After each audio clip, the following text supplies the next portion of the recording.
Hello everyone, I am Priyanka Gaur. Welcome back to my channel learning with pace. हम लोग class 6 की civics का first chapter कर रहे हैं एंड ये है फर्स्ट चैप्टर का सेकंड पार्ट। हमने फर्स्ट पार्ट में क्या क्या पढ़ा था?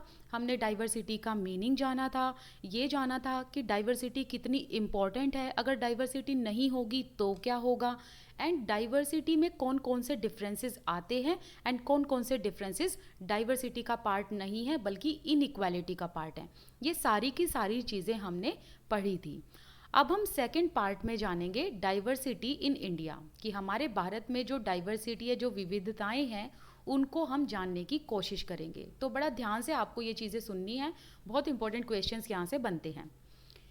India is a country of many diversities. हमारे देश में, हमारे प्यारे भारत में बहुत सारी डाइवर्सिटीज़ हैं। जैसे कि हम लोग अलग अलग भाषाएं बोलते हैं, अलग अलग भाषाएं, एग्जाम्पल के लिए कश्मीरी, मलयालम, मराठी, सिंधी, डोगरी, ठीक है।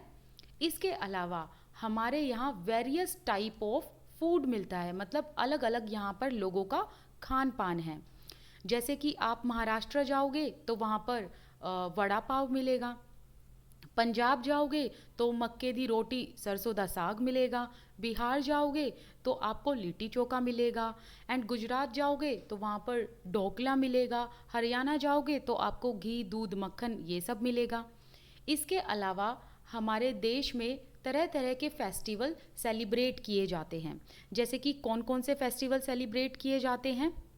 फॉर एग्ज़ाम्पल, जो मुस्लिम्स होते हैं वो ईद सेलिब्रेट करते हैं, जो क्रिश्चियंस होते हैं वो क्रिसमस सेलिब्रेट करते हैं, गुड फ्राइडे सेलिब्रेट करते हैं, एंड जो सिक्स कम्युनिटी से बिलोंग करते हैं वो बैसाखी जो है इस फेस्टिवल को मनाते हैं। इस टाइम पर वो क्रॉप मतलब फसल की हार्वेस्टिंग करते हैं। इसके अलावा जो हिंदूज़ हैं वो दिवाली, होली, मकर संक्रांति ये मनाते हैं। जो जैनिज़्म है वो महावीर जयंती मनाते हैं, राइट। सो इस तरीके से अलग अलग रिलीजन के लोग अलग अलग फेस्टिवल को सेलिब्रेट करते हैं। हमारे यहाँ डिफरेंट रिलीजन्स को प्रैक्टिस किया जाता है, अलग अलग रिलीजन के लोग यहाँ पर हैं। मेजरली हमारे भारत में 8 मेजर रिलीजन को फॉलो किया जाता है, जिसमें से कुछ हैं Hinduism, Sikhism, Buddhism, Jainism, Christianity, Islam, Judaism, Zoroastrianism, ठीक है। तो ये सारी चीज़ें आपको पता होनी चाहिए। ये जो भी मैंने आपको एग्जाम्पल बताए ये अपनी बुक के साइड में लिख लेना। But actually if you think about it, लेकिन अगर आप ना बड़ी डीप थिंकिंग के साथ सोचें, मतलब अगर आप गहराई के साथ सोचें, we do many things that are similar except that we do them in different ways. तो देखो, हम इतनी डाइवर्सिटी तो देख रहे हैं, लेकिन इस डाइवर्सिटी को अगर हम गहराई से सोचें तो हमें ये समझने को मिलेगा कि हम सब लोग एक ही तरीके की चीज़ें करते हैं। वो अलग बात है कि हम सब लोगों का वो चीज़ करने का तरीका अलग होता है। अब जैसे कि फॉर एग्ज़ाम्पल अगर हम डांस फॉर्म को लें, तो डांस फॉर्म मतलब डांस, ये तो एक ही चीज़ हुई, बस इसको करने का तरीका अलग है। जैसे कि तमिलनाडु में आप जाओगे तो भरतनाट्यम होता है, केरला में जाओगे तो कथकली होता है, एंड आंध्र प्रदेश में जाओगे तो वहाँ पर कौन सा डांस फॉर्म है? कुचिपुड़ी। उड़ीसा में जाओगे तो ओडिसी, मणिपुर में जाओगे तो मणिपुरी, असम में जाओगे तो सत्रिया। तो आप समझ रहे हो कि हर जगह पर डांस फॉर्म अलग अलग है, पर है तो वो डांस का ही पार्ट ना। तो हम सब लोग करते एक ही चीज़ है, बट करने का तरीका अलग अलग होता है। आगे टॉपिक को पढ़ाने से पहले एक छोटी सी इन्फॉर्मेशन मैं ये देना चाहती हूँ कि मैंने अनअकैडमी ऐप पर पढ़ाना शुरू कर दिया है। बच्चों, आप मुझे वहाँ पर फॉलो कर सकते हैं। ये मेरा नाम है प्रियंका गौर, एंड आप प्रियंका गौर सर्च करना, आपको मैं मिल जाऊँगी, आपको ये सेम डीपी वहाँ पर मिल जाएगी। इसके अलावा 18 जुलाई को अनअकैडमी ऐप पर होने वाला है एक मेगा कॉम्बैट। अब ये जो मेगा कॉम्बैट है ना, इसको थोड़ा सा अपग्रेड किया। पहले तो ये कॉम्बैट था, अब ये मेगा कॉम्बैट है। मेगा कॉम्बैट इसीलिए क्योंकि अब जो इसमें स्कॉलरशिप मिलेगी वो टॉप रैंकर्स को कितने की मिलेगी? 2 करोड़ की स्कॉलरशिप मिलेगी। लेकिन एक चीज ध्यान रखना बच्चों, सभी के लिए जो टाइमिंग है ना वो अलग अलग है। जैसे कि 6, 7, 8 क्लासेस के लिए ये जो कॉम्बैट होगा 12 बजे होगा। इसके अलावा 9th, 10th क्लासेस के लिए 11 बजे होगा सुबह के, एंड इसके अलावा 11-12th क्लासेस के लिए ये जो कॉम्बैट होगा ये 1 बजे होगा दोपहर के। अब इन सभी का लिंक, हर एक रिस्पेक्टिव क्लासेस का लिंक मैं डिस्क्रिप्शन बॉक्स में डाल दूंगी, लेकिन बच्चों आपको मेरा कोड यूज करना पड़ेगा उसके लिए, PG42। इस कोड को डालकर आप अनलॉक करना, तो आप मेरा कोड डालेंगे, मेरे पास नोटिफिकेशन आएगा, एंड इस कॉम्बैट में पार्टिसिपेट करना बिल्कुल मत भूलना। अब क्वेश्चन है कि how do we explain diversity, कि हम डाइवर्सिटी को कैसे एक्सप्लेन कर सकते हैं और डाइवर्सिटी आई कैसे। उससे पहले ये पैराग्राफ पढ़ते हैं। देखो, अगर हम लगभग 200-300 साल पहले की बात करें तो हमारे देश में ना तो कोई रेलगाड़ी थी, ना कोई ट्रेन थी, ना कोई एरोप्लेन थे, ना ही बसेस थी, ना ही कार थी, ठीक है। लेकिन फिर भी लोग एक जगह से दूसरी जगह जाया करते थे। मतलब उस टाइम पर ऐसे व्हीकल नहीं थे, फिर भी लोग एक जगह से दूसरी जगह जाया करते थे। तो लोग एक जगह से दूसरी जगह ट्रैवल कैसे करते थे?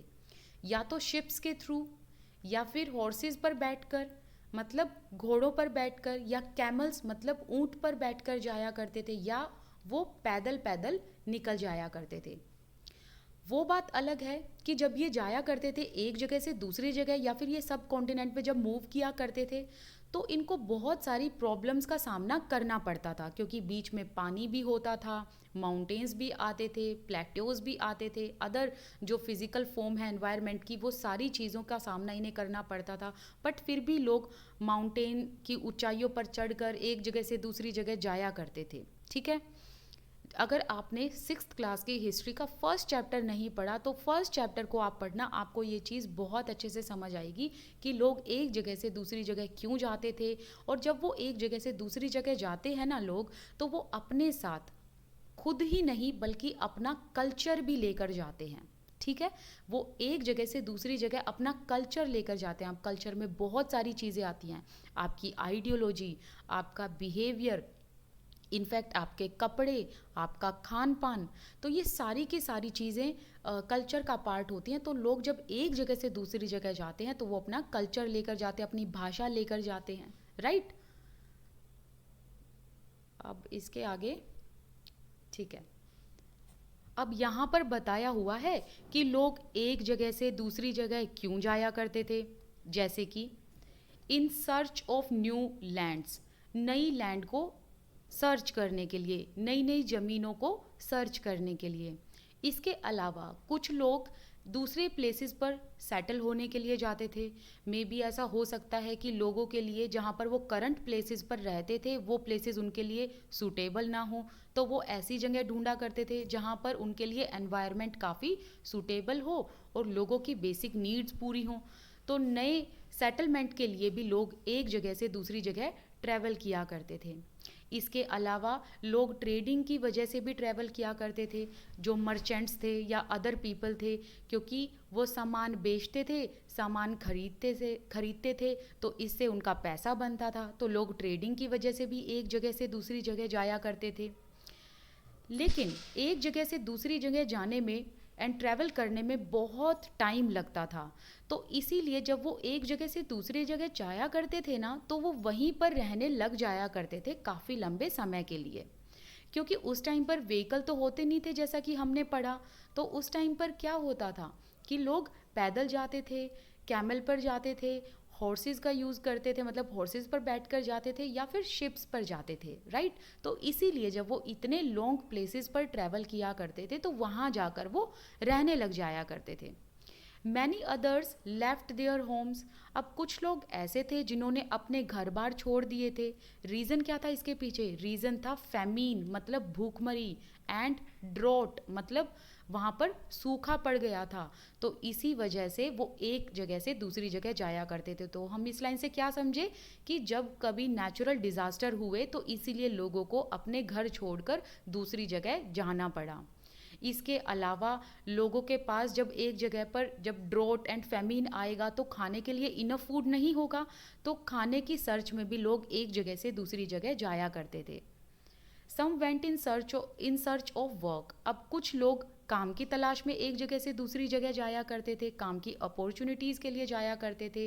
And others left because there was a war, अब जैसे जैसे आप हिस्ट्री पढ़ोगे आपको पता चलेगा कि किस तरीके के ब्लड शेड यहाँ पर हुए हैं, तो आपको समझ में आएगा कि इन ब्लड शेड से बचने के लिए लोग एक जगह से दूसरी जगह ट्रैवल किया करते थे।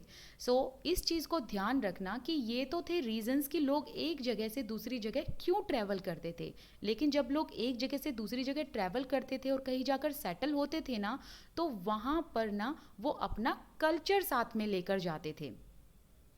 अब sometimes as they began to make their homes in new places, people began to change a little. अब लोग जैसे ही एक जगह से दूसरी जगह जाकर सेटल होने लगे, उन्होंने नई जगहों पर जाकर अपने घर बना लिए। अब उन्होंने घर बनाए तो वहाँ पर ना अलग अलग कल्चर के और लोग भी रहते थे, तो इसी वजह से लोग जो थे वो धीरे धीरे चेंज होने लगे थे। और कुछ लोग ऐसे थे जो अभी भी अपने ओल्ड वेज को अपनाते थे। ठीक है, तो आपको यहाँ पर क्या समझना है कि क्या होने लगा ना, धीरे धीरे लोग जब नए प्लेसेस पर जाने लगे तो वहाँ पर सभी लोग अपने अपने कल्चर को लेकर आ जाते थे। तो इससे हुआ ये कि लोग एक दूसरे के कल्चर को जानने लगे।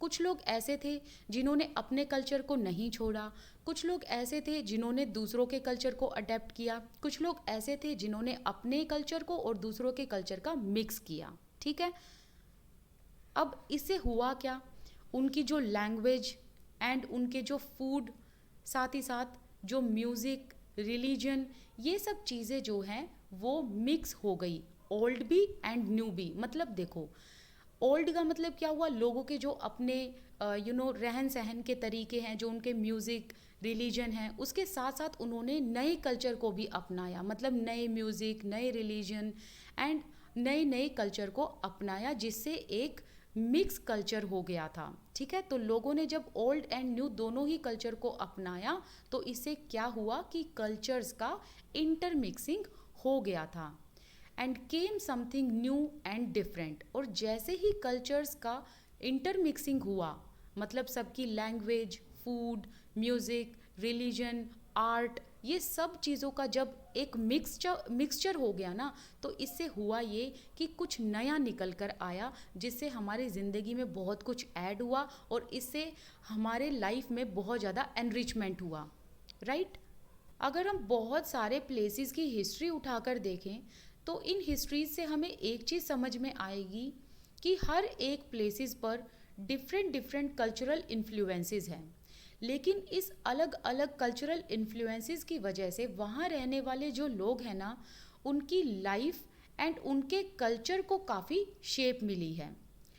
अब इन अलग अलग कल्चरल इन्फ्लुएंसेस की वजह से या डिफरेंसेस की वजह से वो रीजन्स काफ़ी डाइवर्स हो गई, क्योंकि यही तो डाइवर्सिटी है कि लोगों के कल्चर अलग है, लोगों का धर्म अलग है, लोगों के खान पान अलग हैं। राइट, और इसकी वजह से अलग अलग कल्चर एंड अलग अलग रिलीजन, इसकी वजह से हमें हर एक प्लेसेस की एक यूनिक हिस्ट्री देखने को मिलती है।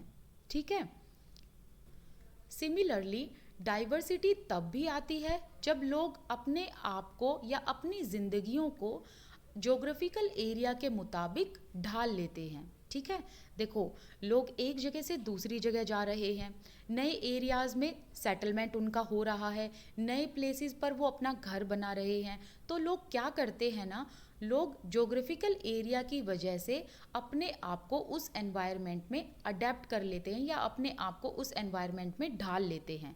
ज्योग्राफिकल एरिया का मतलब क्या हुआ, उस एरिया का नेचुरल वेजिटेशन, उस एरिया का क्लाइमेट, उस एरिया का एनवायरनमेंट। ठीक है, तो लोग अपने आप को अडेप्ट कर लेते हैं उस एरिया के मुताबिक। जैसे कि फॉर एग्जांपल, जो समुद्री इलाके में रहने वाले लोग हैं उनकी ज़िंदगी बिल्कुल अलग है उन लोगों से जो माउंटेनियस एरिया में रहते हैं, मतलब जो लोग पहाड़ी इलाकों में रहते हैं। फॉर एग्जाम्पल, अगर हम कपड़ों की बात करें तो सी एरिया में रहने वाले लोग थोड़े से पतले और ढीले ढाले कपड़े पहनते हैं, क्योंकि यहाँ पर ह्यूमिडिटी ज़्यादा होती है। जैसे कि महाराष्ट्र में देखो, गोवा में देखो। राइट, एंड इसके अलावा माउंटेनियस एरिया में रहने वाले लोग अपने आप को ढक कर रहते हैं, क्योंकि वहाँ पर ठंड ज़्यादा पड़ती है। इसके अलावा अगर हम खाने की बात करें तो सी एरिया में रहने वाले लोग सी फूड खाते हैं एंड माउंटेनियस एरिया में रहने वाले लोगों का खान पान सी एरिया के रहने वाले लोगों से बिल्कुल अलग होता है। समझे आप मेरी बात? चलिए अब नेक्स्ट पेज पर चलते हैं।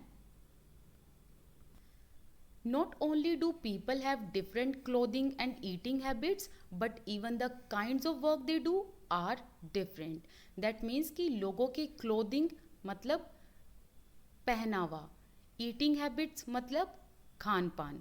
तो लोगों के पहनावे और खान पान ही एक दूसरे से अलग नहीं है, बल्कि वो जो काम करते हैं वो भी एक दूसरे से डिफरेंट होता है। मतलब लोगों के ऑक्यूपेशन भी डिफरेंट हैं। जैसे कि अगर हम सी शोर एरिया की बात करें तो यहाँ पर ज़्यादातर लोगों का ऑक्यूपेशन होता है फिशिंग। और अगर हम माउंटेनियस एरिया की बात करें तो यहाँ पर ज़्यादातर लोग कैटल रियरिंग करते हैं। इसके अलावा अगर हम शहरों की बात करें तो शहरों में रहने वाले जो लोग हैं ना, उनको ये नहीं पता कि उनकी जो ज़िंदगी है वो फिज़िकल सराउंडिंग्स की वजह से कितनी बदल गई है। क्योंकि देखो, शहरों में रहने वाले जो लोग हैं वो खुद वेजिटेबल या ग्रेन्स को नहीं ग्रो करते, राइट? मतलब खुद ही सब्जियां या फिर फसलें नहीं उगाते, बल्कि ये काम कहाँ किया जाता है? विलेज में किया जाता है। सो अगर हम शहरों को और गाँव को कंपेयर करें तो शहरों में इंडस्ट्रियल एरियाज़ होने की वजह से लोग जो हैं वो नेचर से दूर हो रखे हैं। वेयर एज अगर गांव की बात करें तो लोग नेचर के बिल्कुल करीब हैं। लोग फार्मिंग एक्टिविटी करते हैं, तरह तरह की वेजिटेबल उगाते हैं, तरह तरह की फसलें उगाते हैं, राइट? सो हमें ये डिफरेंस भी देखने को मिलता है शहरों एंड गाँव में।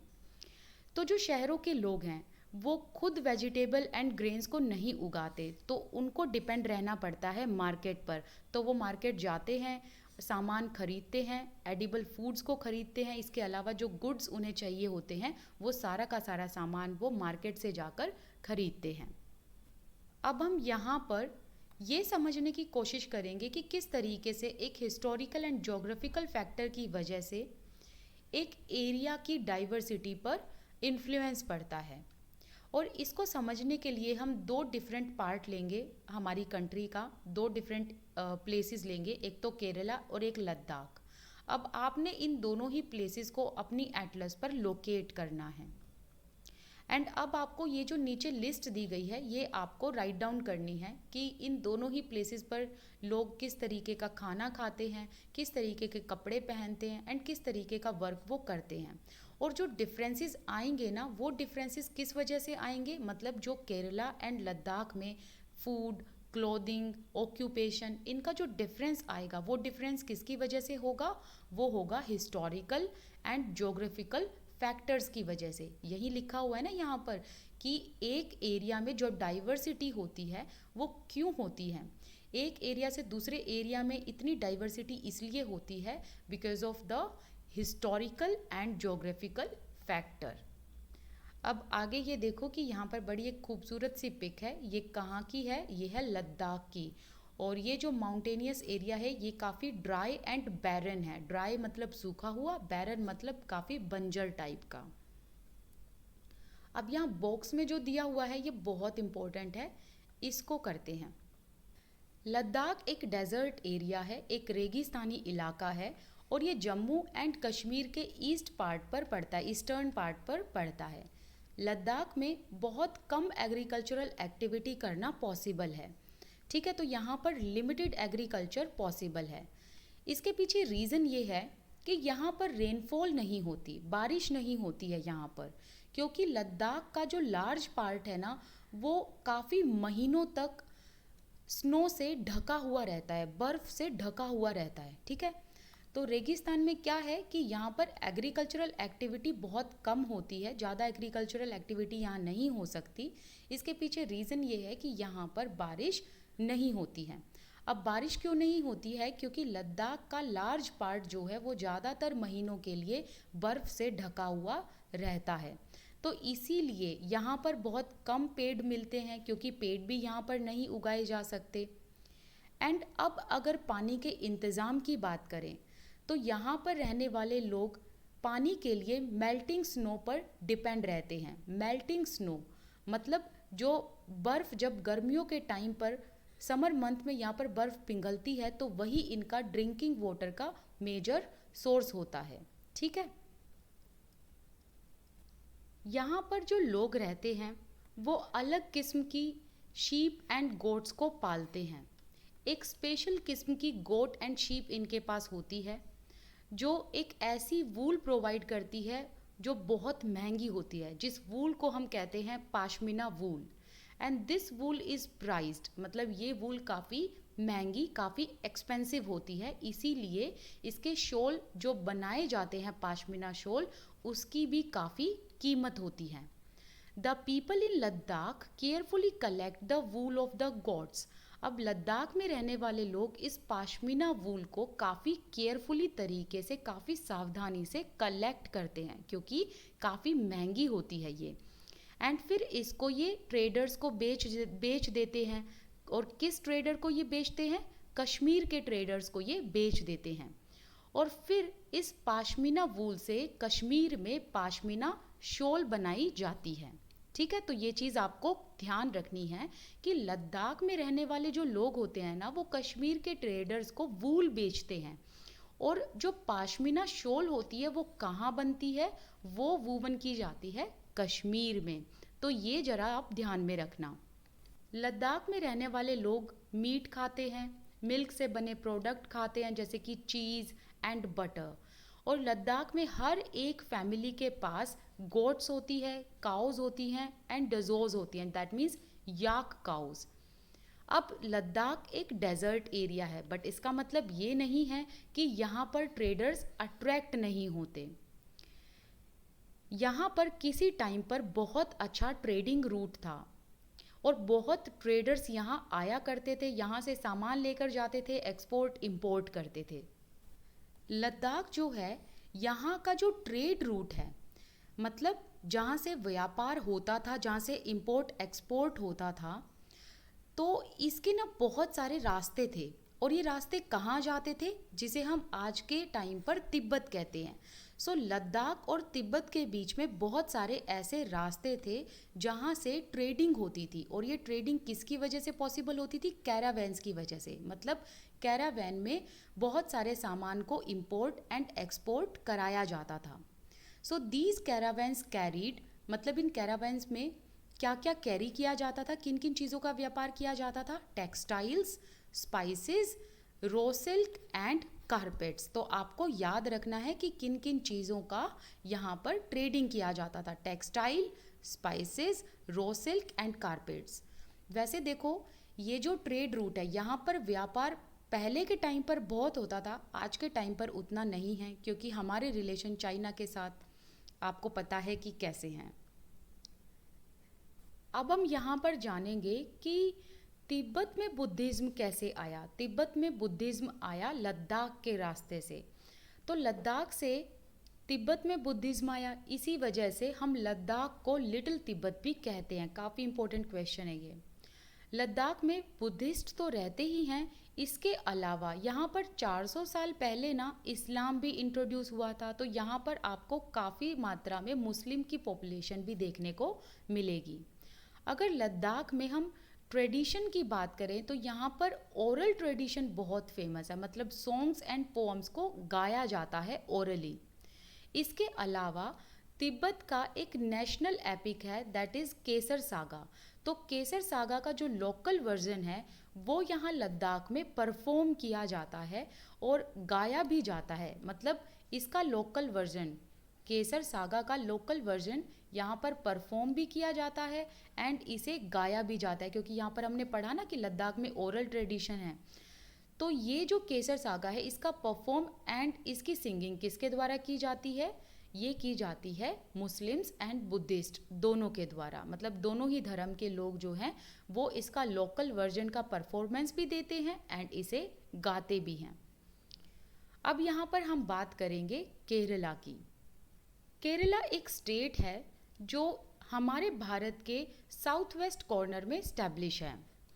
एंड केरला के एक तरफ हमें क्या देखने को मिलता है? समुद्र। एंड दूसरी तरफ क्या देखने को मिलता है? हिल्स। तो दैट मीन्स कि केरला एक तरफ तो सी एंड दूसरी तरफ हिल्स से सराउंडेड है। अब देखो, हिल्स से सराउंडेड होने की वजह से यहाँ पर हिल्स एरिया में काफ़ी सारे स्पाइसेस ग्रो किए जाते हैं और ये स्पाइसेस अबंडेंट मात्रा में यहाँ पर इनका प्रोडक्शन होता है, जैसे कि पेपर, क्लोव्स एंड कार्डेमम्स। सो ये 3 स्पाइसेस जो हैं वो यहाँ पर हिल्स में उगाई जाती हैं। So it is spices that made this region an attractive place for the traders. अब इन मसालों की वजह से, क्योंकि यहाँ पर अबंडेंट मात्रा में इन मसालों का प्रोडक्शन होता है, तो इसी वजह से बहुत सारे ट्रेडर्स केरला की तरफ अट्रैक्ट हुए और यहाँ से मसालों को खरीदकर उन्होंने देश के अलग अलग कोनों में बेचा। Jewish and Arab traders were the first to come here. ऐसा कहा जाता है कि जूइश एंड जो अरब ट्रेडर्स हैं वो पहले केरला ही आए थे। तो अब आप सोचिए कि केरल कितना इम्पोर्टेंट प्लेस था कि फर्स्ट ट्रेडर जो थे जूइश एंड अरब वो पहले केरल ही आए थे। इसके अलावा ऐसा कहा जाता है जो अपोस्टल ऑफ क्राइस्ट, जिनका नाम है, जिन्हें हम सेंट थॉमस के नाम से भी जानते हैं, ऐसा कहा जाता है कि वो यहाँ पर केरल में 2000 साल पहले आए थे एंड उन्हीं की वजह से हमारी इंडिया में क्रिश्चियनिटी प्रैक्टिस की जाने लगी थी। अब इनके अलावा बहुत सारे ऐसे अरब ट्रेडर्स थे जो केरल आए और यहीं आकर सेटल डाउन हो गए। अब लगभग 700 साल पहले की बात करें तो जो इब्न बतूता थे वो यहाँ पर ट्रैवल करने आए थे और इब्न बतूता ना एक ट्रैवलोग लिखते थे। ट्रैवलोग का मतलब ये जहाँ जहाँ जाते थे उसमें अपने ट्रैवलिंग एक्सपीरियंसेस लिखते थे।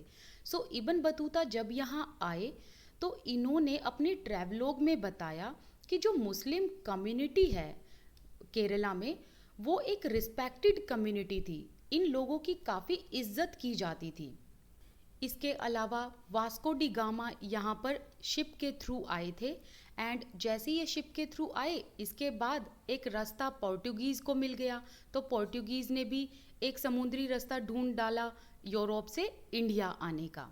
और इसके बाद आपको पता है कि किस तरीके से यूरोप पावर्स हमारे यहाँ पर एंटर हुई थी।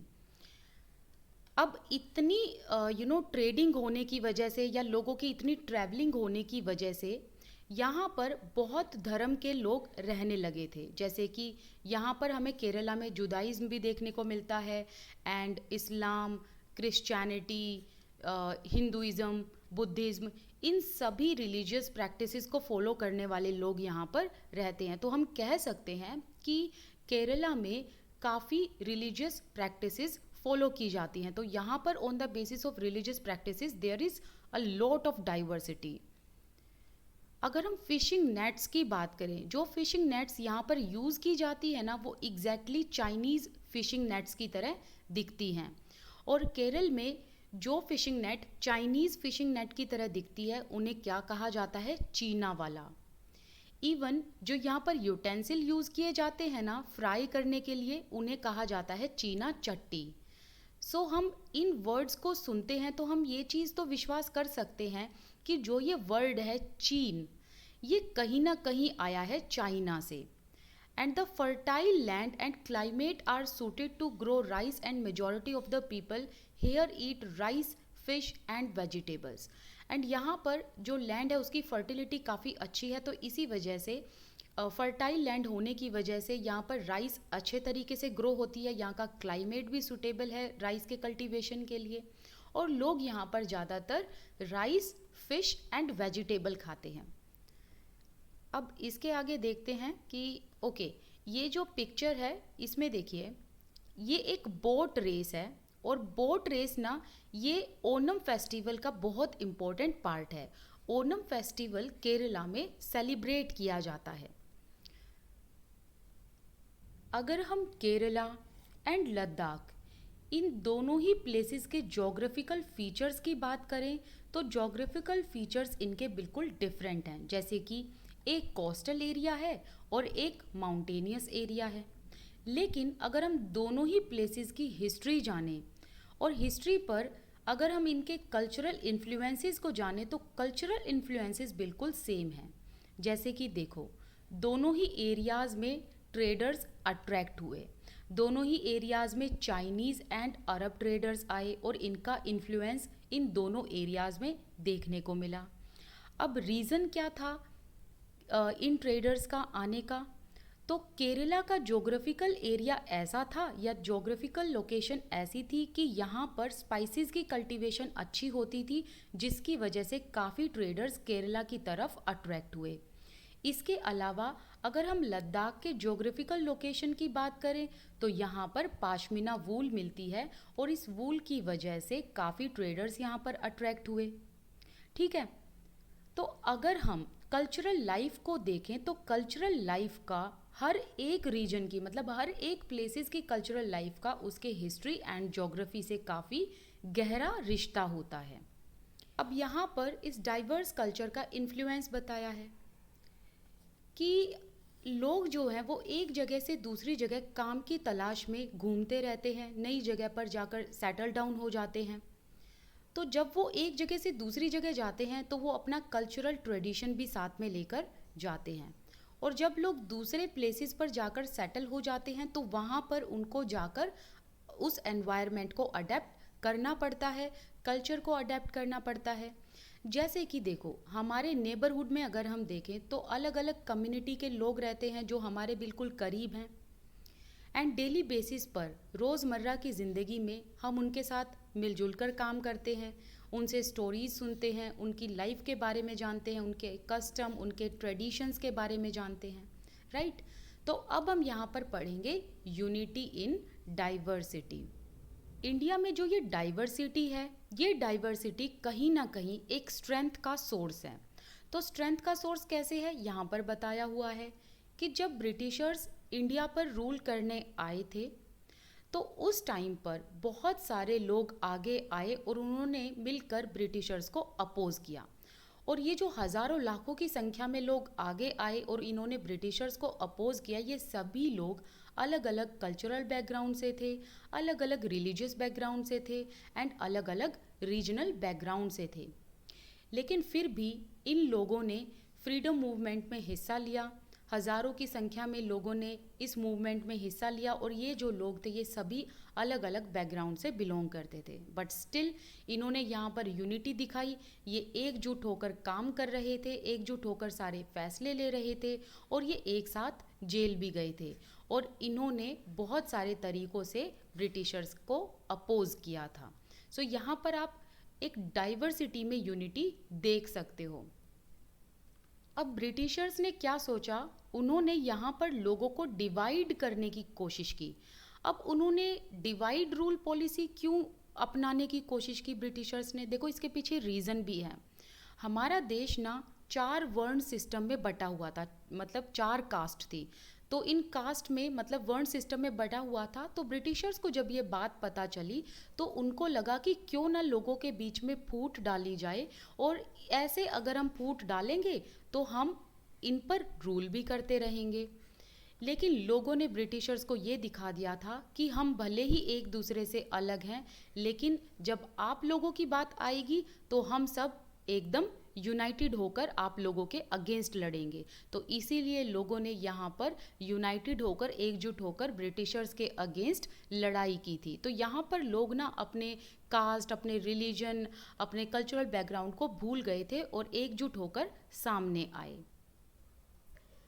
यहाँ पर हम एक जलियांवाला बाग इंसिडेंट्स देखते हैं। देखो, जलियांवाला बाग इंसिडेंट्स हुआ था अमृतसर में। पहले तो एक रीज़न जानते हैं कि जलियांवाला बाग में लोग क्यों आए थे। देखो, यहाँ पर ना बहुत सारे लोग थे, जिसमें man, women, Hindus, Sikhs, Muslim and अमीर, गरीब, सब लोग यहाँ पर इकट्ठे हुए थे। और ये लोग क्यों इकट्ठे हुए थे?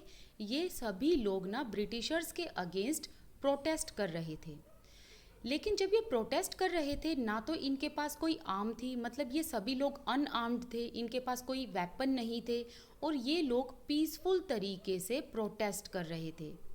लेकिन ब्रिटिशर्स जो थे वो तो यहाँ पर डिक्टेटरशिप कर रहे थे। तो ब्रिटिशर्स ने क्या करा, जैसे ही उनको पता चला कि जलियांवाला बाग में लोग प्रोटेस्ट कर रहे हैं, तो ब्रिटिशर्स ने यहाँ पर ओपन फायर करा दी। तो यहाँ पर जब ब्रिटिशर्स ने ओपन फायर कराई तो काफ़ी लोग यहाँ पर मारे गए, और बहुत सारे लोग जो थे वो वूंड हो गए थे, मतलब वो घायल हो गए थे। और ये ओपन फायर कराई थी एक ब्रिटिश जनरल ने। तो यहाँ पर आप याद रखना कि जलियांवाला बाग मैसेकर में हज़ारों की संख्या में लोग मारे गए थे, वुंडेड हुए थे। उसके पीछे रीज़न ये था कि जो ब्रिटिश जनरल था उसने अपनी आर्मी को यहाँ पर ओपन फायर करने का ऑर्डर दे दिया था, जिसकी वजह से लोग मारे गए थे। एंड जो लोग यहाँ पर प्रोटेस्ट कर रहे थे वो अनआर्म्ड थे, उनके पास किसी भी तरीके का कोई वेपन नहीं था, सभी लोग पीसफुल तरीके से प्रोटेस्ट कर रहे थे। तो फिर क्वेश्चन ये आता है कि ब्रिटिश जनरल ने ओपन फायर का ऑर्डर क्यों दिया? क्योंकि ये यहाँ ये दिखाना चाहते थे कि जो भी हमारे अगेंस्ट बोलेगा उसको हम इसी तरीके से मार देंगे। तो लोगों का मुंह बंद करने के लिए इन्होंने ऐसा किया था। अब जो लोग इस जलियांवाला बाग इंसिडेंट्स में मारे गए, उन लोगों के ऑनर में या उनकी याद में एक सॉन्ग कंपोज किया गया और एक सॉन्ग गाया गया। तो यहाँ पर ये जो सॉन्ग है ये उन्हीं ब्रेव पीपल की याद में गाया गया, लिखा गया, कंपोज किया गया।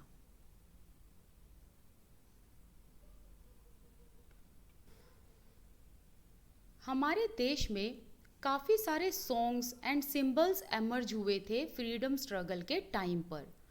और ये जो सॉन्ग्स एंड सिंबल्स हैं ये कहीं ना कहीं हमें रिमाइंड कराते हैं हमारे देश के रिच ट्रेडिशन को। एंड ये कहीं ना कहीं एक रिस्पेक्ट है for the diversity in our country. क्या आपको इंडियन फ्लैग की स्टोरी पता है? एक्चुअली में जो ये इंडियन फ्लैग है इसे एज अ सिंबल यूज़ किया जाता था जब भी ब्रिटिशर्स के अगेंस्ट प्रोटेस्ट करना हो। तो जब भी ब्रिटिशर्स के अगेंस्ट प्रोटेस्ट किया जाता था तो हर जगह इस झंडे को लहराया जाता था। जवाहरलाल नेहरू जी ने एक बुक लिखी, द डिस्कवरी ऑफ इंडिया, और इसमें ये कहते हैं Indian unity is not something imposed, कि हमारे देश में जो ये यूनिटी है ये कहीं बाहर से इम्पोज नहीं हुई है, बल्कि ये लोगों के दिल से आई है। फिर आगे ये एक और कोट लिखते हैं, it was something deeper and with in its fold the wildest tolerance of belief custom was practised and every variety acknowledged and even encouraged. तो यहाँ पर जो नेहरू जी हैं वो ये कहना चाहते हैं कि अगर ध्यान से सोचें तो सबको एक चीज़ समझ में आएगी कि इंडिया में यूनिटी ही नहीं बल्कि एक टॉलरेंस भी देखने को मिलता है दूसरों के बिलीफ एंड दूसरों के कस्टम की तरफ। मतलब लोगों ने जो है एकजुटता तो दिखाई है एक दूसरे के साथ, लोगों ने यूनिटी तो दिखाई है, बट इसके साथ साथ लोगों ने अदर लोगों के कस्टम, अदर लोगों के बिलीफ को भी एक्सेप्ट किया है। इट वॉज नेहरू, ये नेहरू ही थे जिन्होंने इस फ्रेज़ को कॉइन किया था, यूनिटी इन डाइवर्सिटी। तो ये क्वेश्चन भी आ जाता है कि यूनिटी इन डाइवर्सिटी ये फ्रेज़ किसने कॉइन किया था? नेहरू जी ने। अब यहाँ पर हम बात करते हैं नेशनल एंथम की। तो इंडिया का जो नेशनल एंथम है वो किसने कंपोज किया था? रविंद्रनाथ टैगोर ने। सो रविंद्रनाथ टैगोर ने जो ये नेशनल एंथम कंपोज किया था ये भी एक अनदर एग्जाम्पल है हमारे देश की यूनिटी का। ठीक है, सो आगे जो क्वेश्चन पूछा गया है वो ये है, in what way does the national anthem describe this unity. अब आपको बताना है कि नेशनल एंथम में किस तरीके से यूनिटी को डिस्क्राइब किया हुआ है। तो आप ध्यान से देखेंगे तो उसमें काफ़ी सारी स्टेट्स के नाम मिलते हैं। ठीक है, अब एक चीज़ यहाँ पर ध्यान रखना कि जो ये नेशनल एंथम था ये रविंद्रनाथ टैगोर जी ने कंपोज किया था और इसकी रचना की गई थी 1911 में, और पहली बार इसे 27 दिसंबर 1911 को गाया गया था। लेकिन कहाँ गाया था, वेयर, ये आप मुझे कमेंट सेक्शन में बताएंगे। चलिए आज के लिए इतना ही। आज हमारा ये सेकंड चैप्टर कंप्लीट होता है, आज हमारा ये फर्स्ट चैप्टर कंप्लीट होता है। कल हम मिलेंगे सेकंड चैप्टर पर। आपको ये सीरीज़ कैसी लग रही है मुझे ज़रूर बताइएगा। This side Priyanka Gaur, I wish you all the best, keep learning. Thank you so much for watching this video and मेरे साथ टेलीग्राम एंड इंस्टाग्राम पर जुड़ना बिल्कुल मत भूलना। इन दोनों के लिंक आपको डिस्क्रिप्शन बॉक्स में मिल जाएंगे। फर्स्ट कमेंट सेक्शन में मिल जाएंगे। इसी के साथ साथ स्क्रीन पर भी आप दोनों के यूज़र नेम देख सकते हैं।